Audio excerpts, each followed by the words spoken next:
Okay, so let's go over the linked list problem.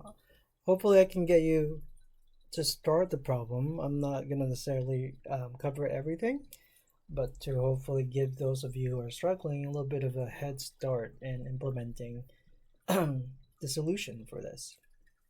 So with a linked list, essentially what we have is going to be a bunch of nodes. So you have these nodes, right? They exist. When you create them, who knows? So your program could be running, and these nodes can be created dynamically anytime you want to. And a linked list essentially will have it so that no matter when you create them, you can link them together into kind of like a chain essentially. Where now you essentially have yourself a data structure. There is this next reference that's going to point to a node. So all of these are node objects. Node, etc., etc. And all of them are going to have this reference to a next node. Of course, at the very end of your list, right? Points to nothing, so that next pointer is null. Well, I meant to say next though. And every single one of them might hold some data, maybe 7, 11, I don't know, 0, 1, whatever it may be. But this is the main idea of a node, of a data structure made of nodes, which is what we're doing with the linked list. So let's go back to some of the things that we should be doing for that.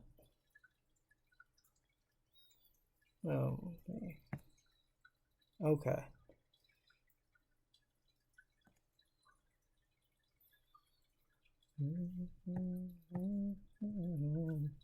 Okay, sorry. I'm moving it, I swear. I just can't see this thing. There it is. Oh, mouse troubles. So here's our basic data structure so far. I essentially give you a lot of starter code here. So should be pretty good.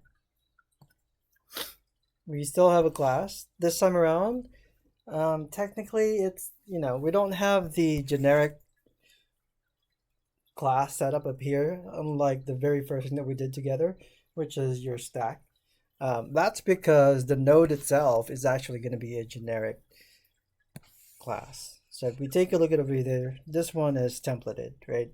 So we've got the angle bracket notation here, which means a node can have any type that is object type stored in it. So technically we could have a bunch of integer nodes, capital I, the objectified primitive. We could have your custom class, person, tile, chess piece, pizza, Pokemon, whatever it may be. So that's what we have. Our instance variables are just going to be size and the head pointer. The head pointer is actually going to point to the very first node that is added to our list. That could be nothing in the beginning, so it could be null. And then we have our very typical methods. If you have a data structure, it's probably going to be common to remove from it, to add, and to get. And then we've got our typical size and a toString method for printing the elements if we wanted to, or printing the entire linked list. Okay, so now let's start talking about some of the problems we should implement. All right, so now let's talk about the constructor. The constructor, of course, its main thing will be to initialize the singly linked list object. So the job of the constructor is to initialize our instance variables. So that's what we should do. Initializing or creating a linked list doesn't mean we're going to add a node to begin with. So our head, let's keep that at null. Technically, is it null already? Yes. Let's just be thorough here. And then our size is equal to 0. So in the spirit of saying that a constructor is supposed to initialize all those instance variables, I'm just going to do both here, right?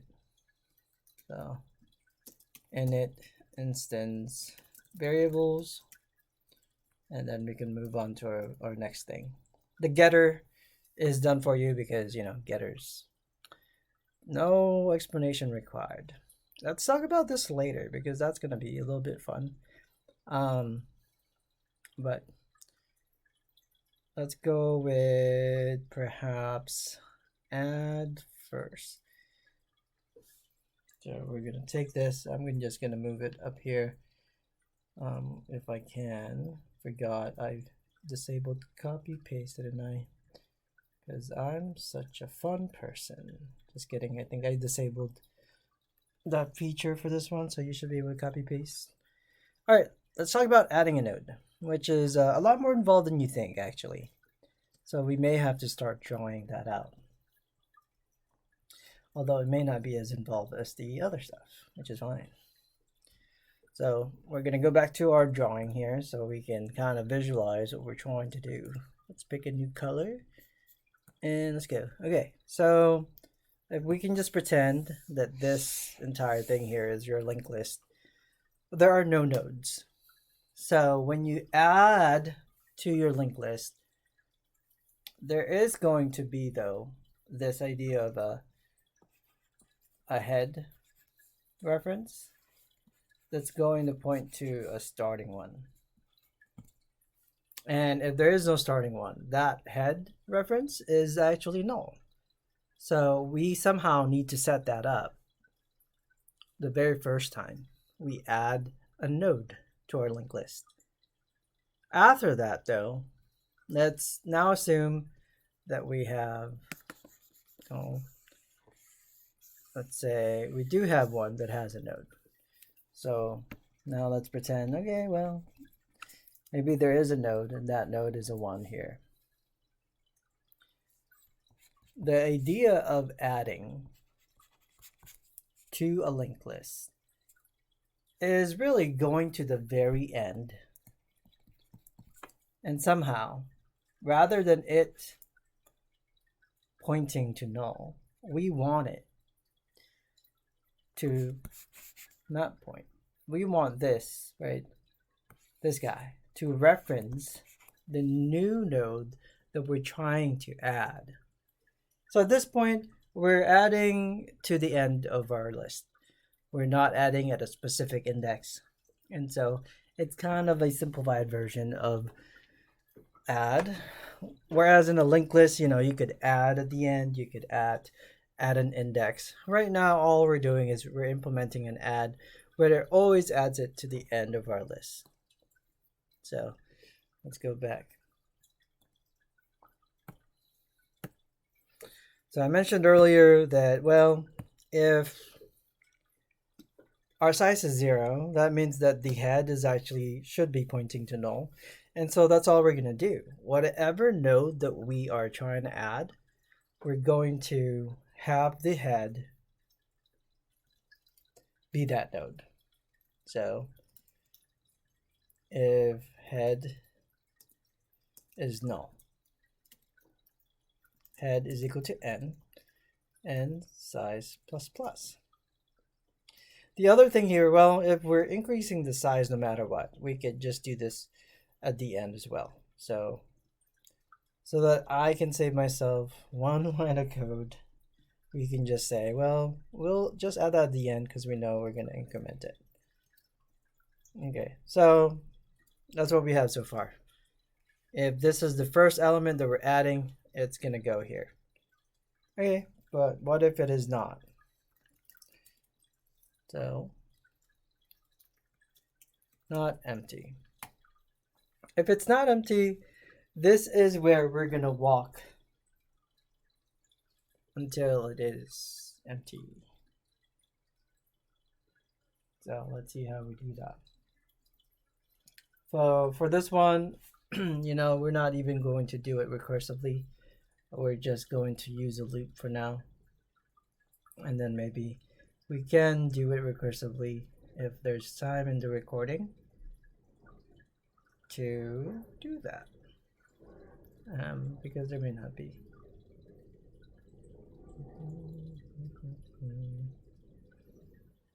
So let's see what we got. So now let's think, how do we go from the head all the way down to the end? Well, this is going to be a little different than what you're used to, really. But again, here's the goal. So we've got these nodes. They're pointing to each other. Sorry, remember we don't have pointers in Java, so next, and next. Wow.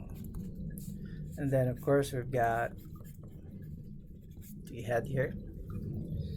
So what we're gonna do is we're gonna have some sort of temp node.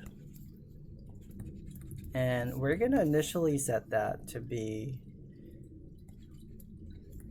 the head.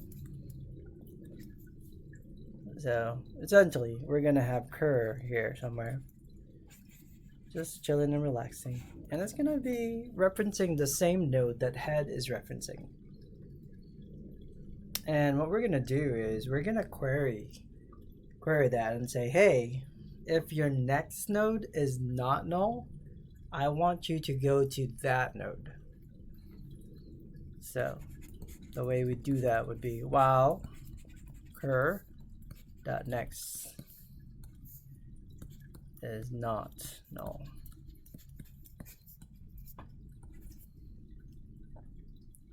So now we are going to continually reassign what cur is pointing to, or what is it's referencing. So we're gonna go, okay, that's fine. Until that is true, we're gonna say cur is now going to reference the next node, and this right here is going to repeat over and over.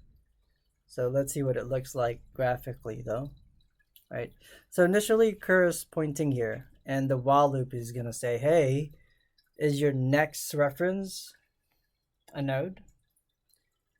If it is, I want you to now reference that next thing, which is that one. It's gonna ask that question again, and we're gonna do the same thing. Hey, start referencing that other node and start referencing the node that is referenced by that node's next reference. So this process continues until cur is here.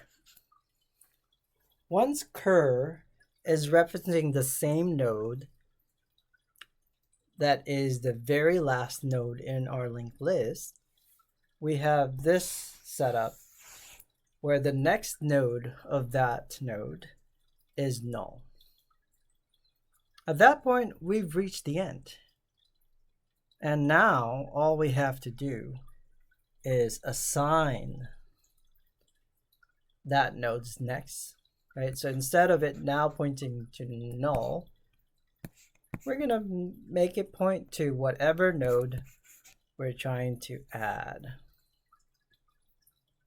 So this guy.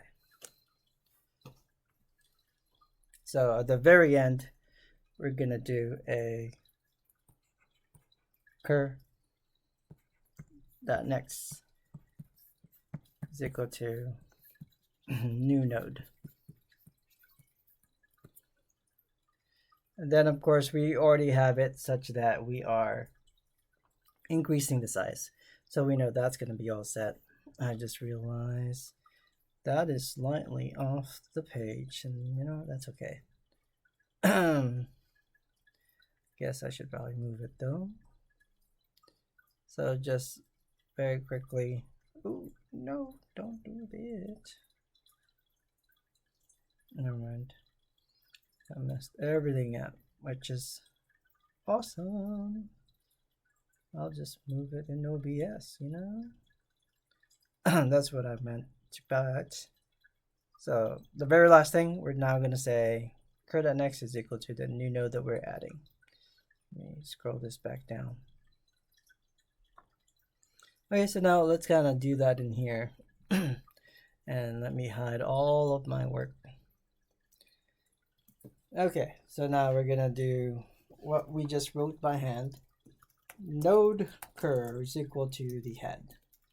And while our node that we're pointing to, that we're referencing, has a next node, we are going to assign cur to go to the next node, which is what's happening here.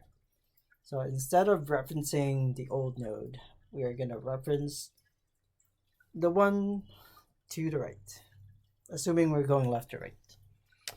And we're going to do that until, of course, that while condition is going to eventually be false.